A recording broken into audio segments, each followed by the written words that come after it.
Today with the Huffy, got it painted.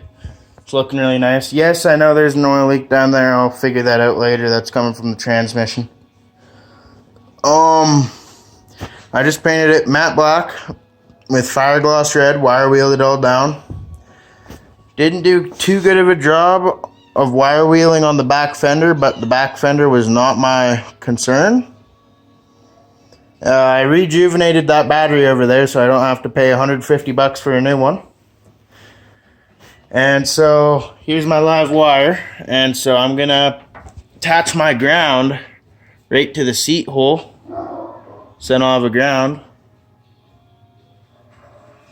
And then I'm gonna mount my solenoid right here, and then I got my starter freed up. Had a bunch of stuff in it. Had a bunch of this corrosion.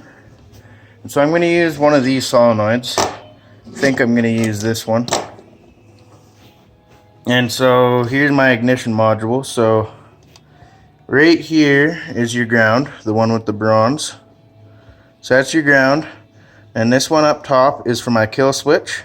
These two middle ones are for my solenoid. And this bottom right one is for auxiliary. So when I turn on the switch, this will activate auxiliary.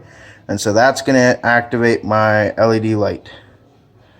At least that's what I'm going to use it for. And so I'm going to use this wire. It's in really good condition still. Got new fuel hose. And yeah, that's about it.